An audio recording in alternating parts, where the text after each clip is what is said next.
Hi, I'm Darlene Marcus Hershinger.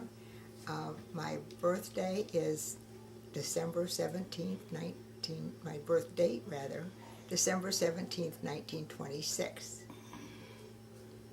And Darlene, where were you born? I was born at the Jenny Edmondson Hospital in Council Bluffs, Iowa. I want to And hear I, about your mother and dad. okay, well, they were really very, very good people, and they were really hard workers and conscientious. And we moved to Auburn when I was I think like in the second grade. My sister was in third or fourth, and Auburn was a little town of about 3,600 people, and I don't think that there are too many more or less there now. And it was growing up there was okay. My sister and I were accepted because kids like kids, and they don't care about color or religion or whatever. But I think it was difficult for my parents because they worked there. My dad was in the jobbing business, and he had came to Auburn to buy out a stock, and it took him 25 years to sell the stock. But it was like it was like juggling because you had to have merchandise for people to come in, and yet you were trying to get to sell out. But anyway, we lived there for all those years, and as I said, it was okay for Bev and I, but we had lots of friends and were included in everything. But my parents were they were well liked because they were good, honest people, and but Auburn was in the midst uh, of a real German area, and they were very, very anti-Semitic. And it took a while for my dad to be accepted, and he was called a white Jew because he was honest. Because unfortunately, they had known some that were not. And if there was any Jewish name in the newspapers that wasn't too flattering, they would always ask him if he was knew them or connected with them. It was like like years ago, and people came from Europe and they say, be sure and say hello to my cousin in Baltimore, that sort of thing. But anyway, let me see what else. And we graduated from high school there, and Bev went to University of Nebraska, and then I went to Nebraska for 2 years, and then I transferred to UCLA.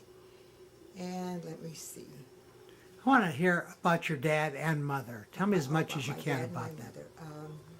As I said, they worked in they had this clothing store in Auburn, and they worked there was 6 days a week, and on Saturday night that was the big night.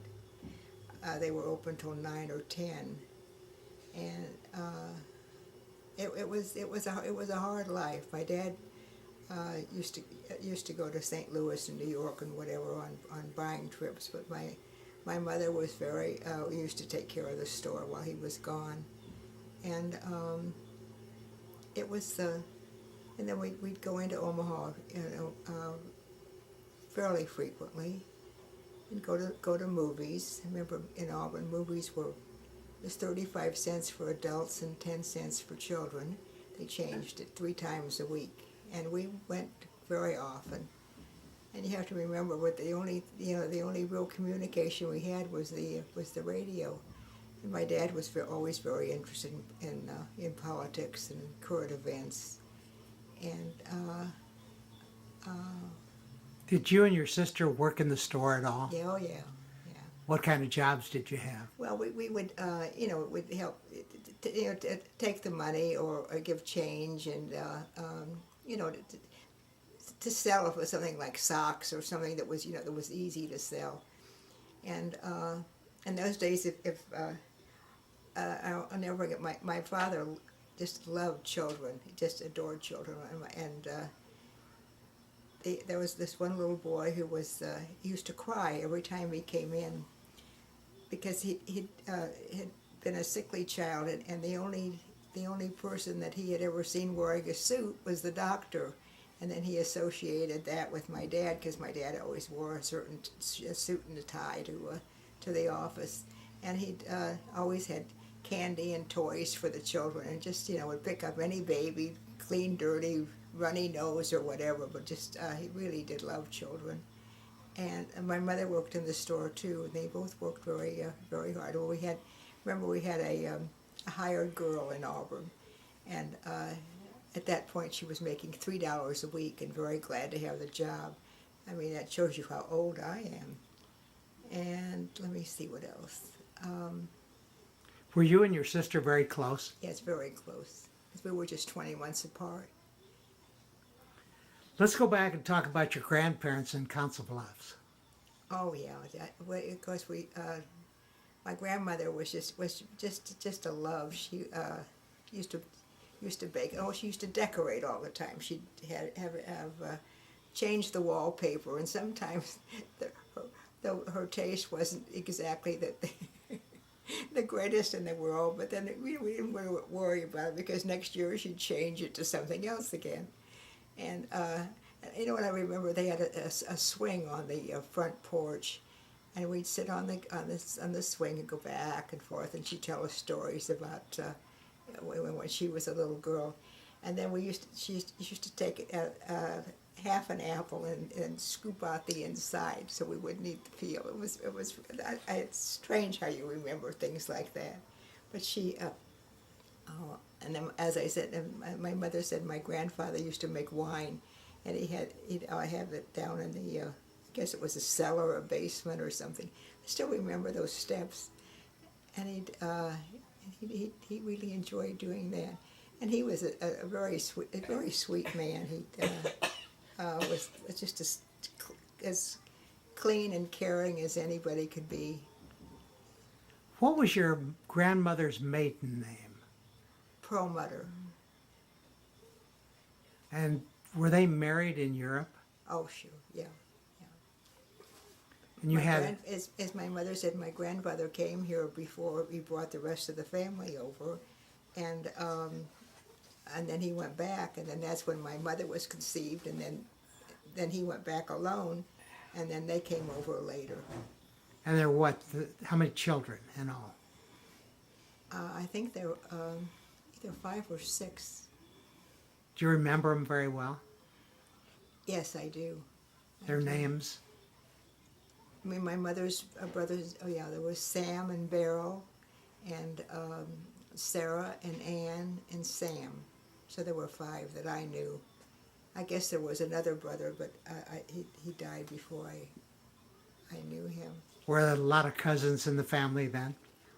Yeah, Honey Lou was married to my, was the first cousin. He was a Fox, and they had, how many kids? 5 children? And then my Aunt Ann had 2 children. Uncle Sam had 1. And my Uncle Beryl, his children were older. They were almost, in fact, one of my mother's nieces was 9 months older than she was.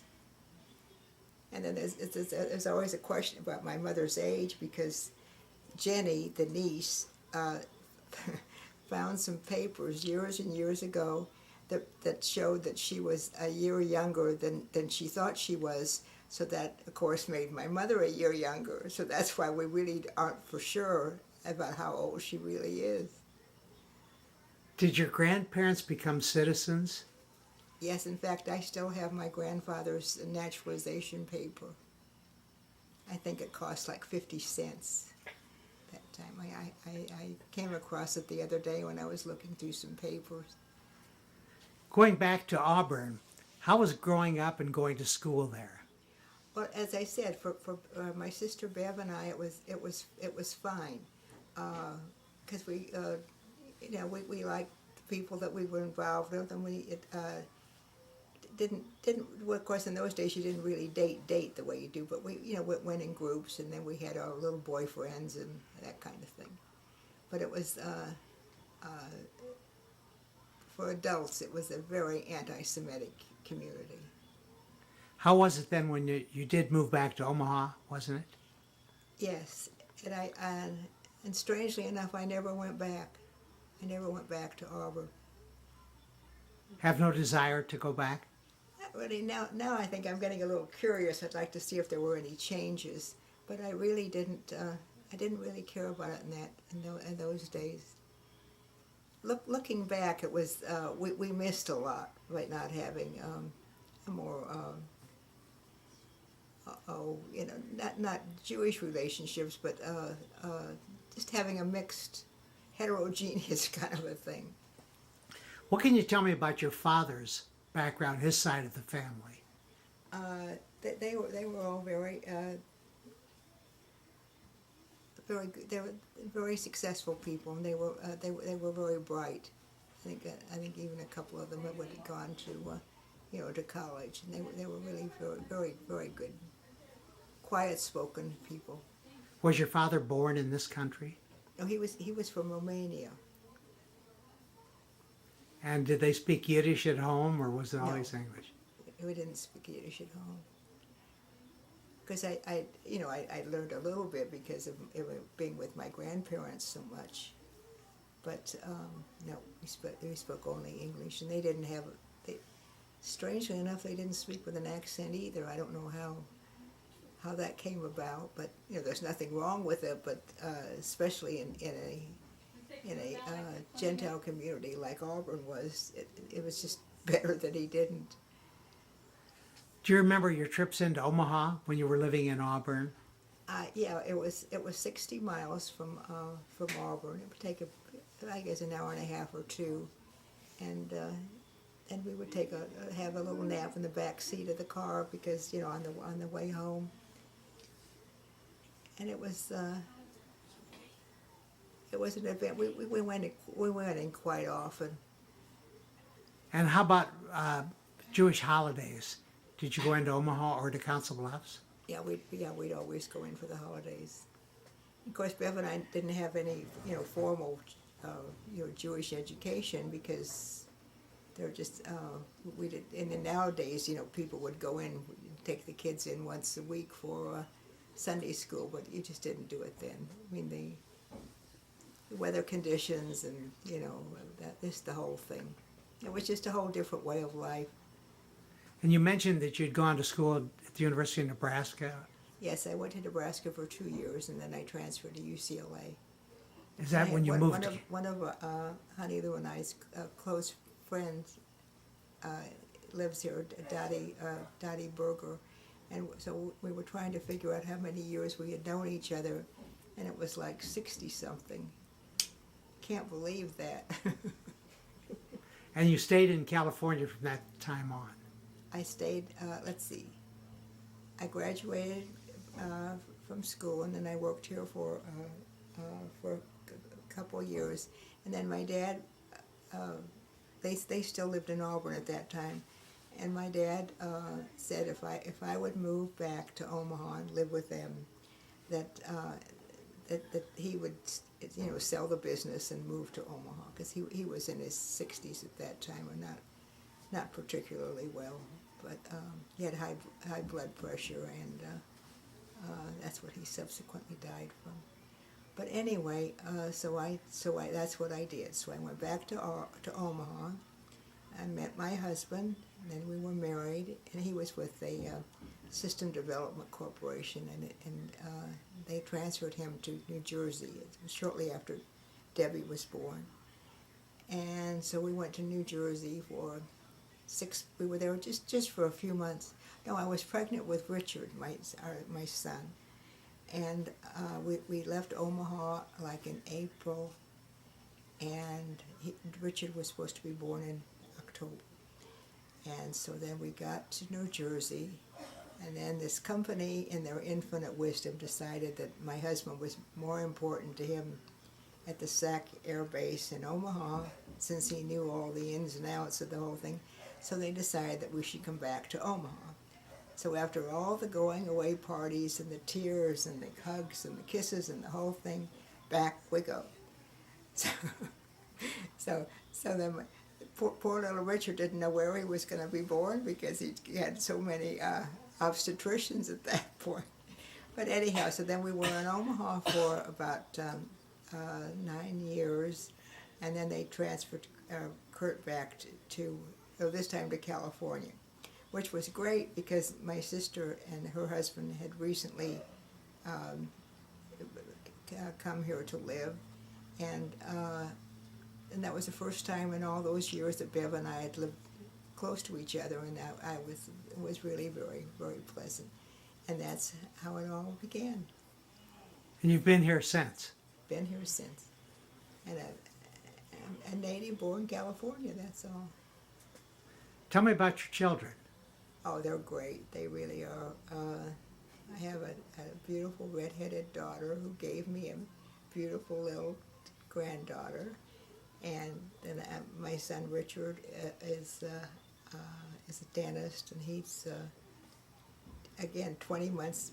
We have a 20-month thing in our family, 20 months younger than Debbie, and fortunately for me, they both live in Los Angeles, so that's really a blessing, because I know so many people who have children scattered all over the country, and then that's hard to do, not to be able to to have a close contact with your grandchildren. And Richard has one daughter who is 14. So you have two granddaughters then. I have two granddaughters. I want you to tell me a little about your working experience here in California.